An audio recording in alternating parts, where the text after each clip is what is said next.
nostre país. Per fer què? Doncs per superar una ruptura sentimental, o una cosa pitjor encara, que és la mort d'una persona que t'estimes, o superar un complex que t'ha acompanyat els últims anys de la teva vida. Que això ens ho expliqui un dels coach més importants d'aquest país, Raimon Samso. Los movimientos de mi corazón se rigen por la dulce sugestión. Què tal, Raimon? Molt bona nit, seu, sisplau.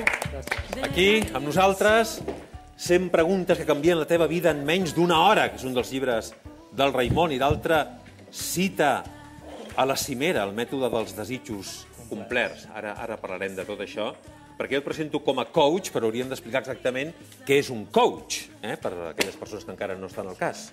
Molt bé, doncs un coach, la traducció literal seria un entrenador o un conductor, és a dir, és la persona que entrena i que condueix a una persona a aconseguir els seus somnis. Com que això no s'entén molt bé, personalment jo he escollit la paraula de productor de somnis. Productor de somnis. Ho entén tothom, això. No et pensis, Perquè, no, home, vull dir que és una paraula que pot confondre. Productor de somnis podria ser algú que amb diners fa possibles fantasies de la gent, per exemple, no? Com sopar a 50 metres d'alçada o coses d'aquestes, no? Jo crec que també es pot garantir l'èxit amb pocs diners, no? Sí. L'èxit no és un tema de sort, de diners, d'estudis, de formació, de contactes. És un tema de disciplina i de compromís. Està comprovat, L'èxit és una tecnologia que està estudiadíssima, és a dir, els americans això ho saben molt bé, i diuen que el 85% de l'èxit és l'actitud. No és el que tens o el que saps, sinó l'actitud, la disciplina. L'actitud. I això és el que entrenem en el coaching, la disciplina. Un entrenador de futbol, normalment, ha jugat abans al futbol. I un entrenador de bàsquet ha jugat abans al bàsquet, encara que sigui a nivell amateur, no? Un entrenador emocional, com ara tu, per exemple, què és el que ha fet abans? Com t'has preparat tu per ser entrenador? Perquè tu vens del món de l'economia, de les finances, de l'empresa, dels euros, no? Sí.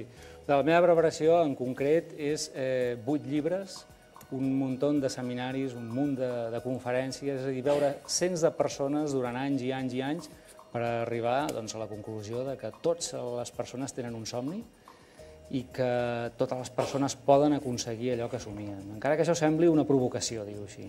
A mi m'agrada. I això parteix de la teva pròpia experiència? Sí, òbviament. El meu exemple, que és molt simple, és el següent. És a dir, era una persona que tenia una feina molt convencional, que estava al món de la banca, que m'havia format per això, amb una carrera universitària. Que tinc entès tenies un bon sou. Un bon sou, director en un banc. I un bon dia vaig decidir que... Un bon dia no, després d'un procés vaig decidir que jo volia ser escriptor. I vaig començar amb una professió en la que res sabia, en la que no tenia preparació, i ara tinc més de 50.000 llibres venuts, 8 títols, i he construït una professió del no-res. Però potser sabies escriure, Raimon? Escriure se n'aprèn, com a tot. És a dir, ningú neix sabent allò que desitja fer. Tots aprenem. Això és un procés. Però de la mateixa manera que no tothom que és capaç de parlar és capaç de comunicar, no tothom que és capaç d'ajuntar paraules és capaç de transmetre emocions, i els teus llibres ho fan. Sí, així és. Bé, cada un té el desig o l'objectiu que es marca a la seva vida. Segurament els objectius que la gent es marca tenen molt a veure amb els seus talents, és a dir, amb les seves habilitats. I quan una persona té una habilitat latent, la desenvolupa i la posa als serveis dels altres, acaba brillant. Però un bon coach és aquell que em dirà a mi, mira, deixa-ho estar perquè no serveixes per fer això? O és aquell que m'enredarà, m'enganyarà i m'entretindrà durant molts anys fins que jo mateix m'adoni que no he nascut per la dansa clàssica? No, no serà així. D'entrada, el coaching és un procés molt pragmàtic que dura molt poc, dura mesos, no estarà anys. Si estem anys és que el coach no és ben bo. Després, el coach mai et dirà que no pots fer una cosa, mai et desanimarà. El coach sempre és una persona que treu el més gran que hi ha en tu, és a dir, treu el millor de la persona. Per tant, el coach és una persona que fa de testimoni, no està dient què té que fer l'altre. I aquesta és la grandesa del coaching. I de la mateixa manera que un entrenador entrena els seus atletes cada dia, també un coach entrena els seus, no sé si dir clients o pacients. Clients, no fem servir la paraula pacients, que és massa seriosa. Clients cada dia, sovint, i els va marcant fites i marques i va controlant i tot això.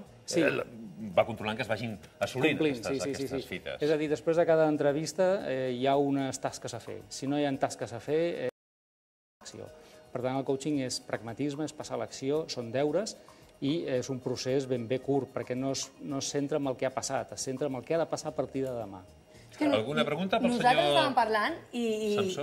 jo pensava, o sigui, tampoc no he fet servir mai un coach, però sí que a vegades és veritat que necessites una empenta. És com una mena de psicòleg, però clar, tu has dit que no ets pacient, que ets client. O sigui, la gent que va a tu és, per exemple, doncs jo vull assolir una nova meta, m'agradaria més dedicar-me a cantar que potser a presentar, o voldria ser actriu.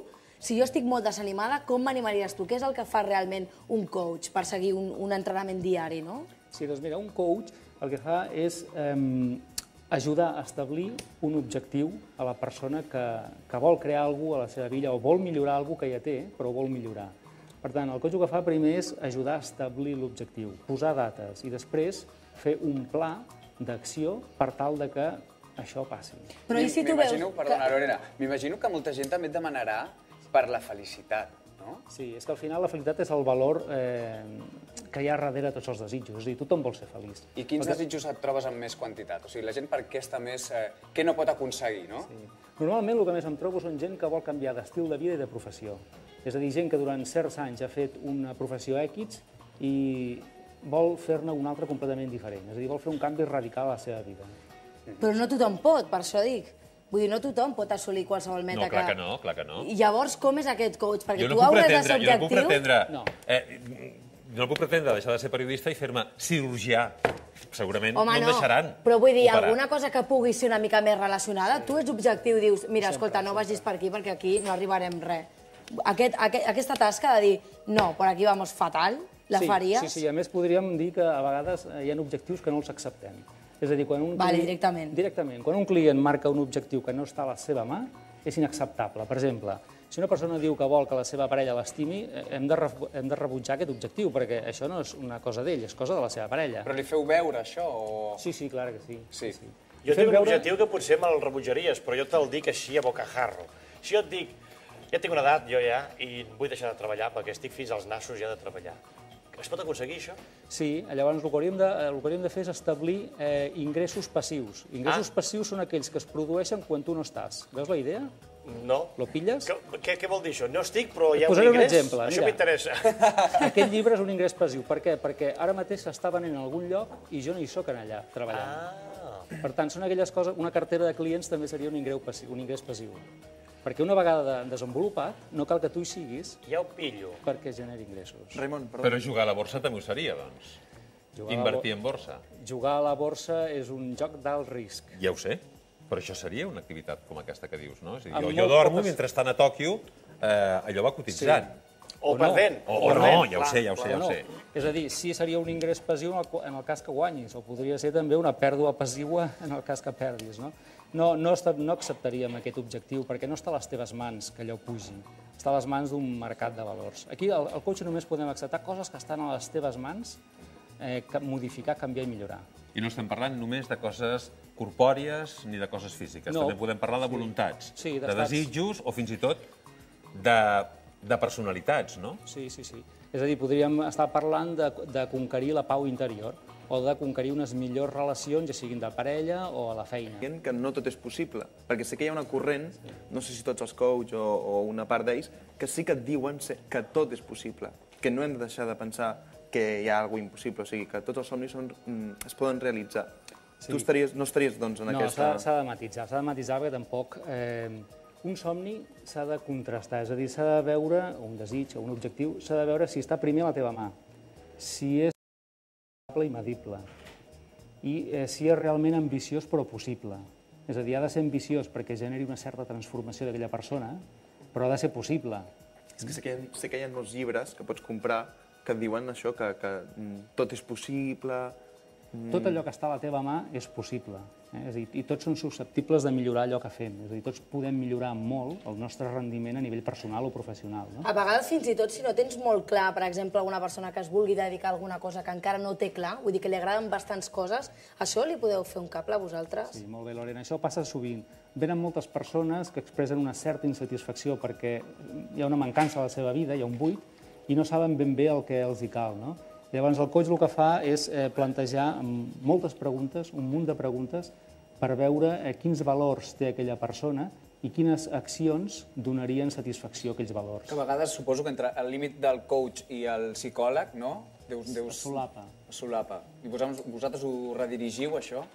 Sí, de fet, una de les tasques més importants, com deia la Lorena, és determinar el què vull. Una vegada una persona té el que vol, o sap el que vol, li és molt més fàcil trobar el com, el camí per aconseguir-ho. Demana un espectador, que no diré el seu nom, estic passant una època difícil, ja que he perdut la feina i la parella, hòstia, realment, és mala ratxa, no?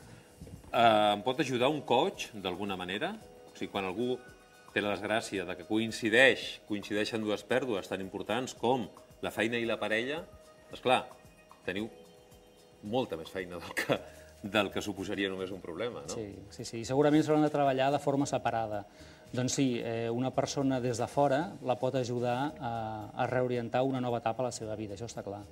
Mira, un altre que diu he tingut una ruptura sentimental fa poc, pot ajudar-me el coach. Bé, suposo que és una de les coses que més demanen, no? Sí, el tema de les relacions de parella és ben bé molt adient pel coaching. Per què? Perquè si sempre estem fent el mateix, és a dir, si tenim sempre el mateix comportament, acabarem sempre aconseguint el mateix. Per tant, hem de fer coses diferents per tindre relacions diferents. Això és una que hem de tindre molt clar, no? Al servei dels coach, el contracten més els homes o les dones? Les dones. Ah, sí? Sí. Això és a nivell mundial o són dades aquí? No ho sé, puc parlar del que he vist jo en 4 anys de professió. Molt més les dones, jo diria potser un 70 o un 75%, molt més les dones. Déu-n'hi-do. Sí, també sabem... De cada 4 clients, 3 són dones. Sí, ben bé. I et diria que també les lectores són més dones que homes. És a dir, les dones estan molt més obertes, són molt més flexibles a fer canvis i a millorar la seva posició present. Les lectores en general, no només d'aquest tipus de llibres, sinó de qualsevol literatura, compren més llibres les dones que els homes i també, en conseqüència, llegeixen més les dones que els homes, igual que hi ha més dones que homes a les universitats, no? Tant durant classes com a les aules. Molt bé, doncs gràcies per haver vingut al programa, Raimon. Gràcies a vosaltres. Moltes felicitats per la teva feina, per haver aconseguit el teu somni i per fer possible que d'altres persones assoleixin els seus. Gràcies.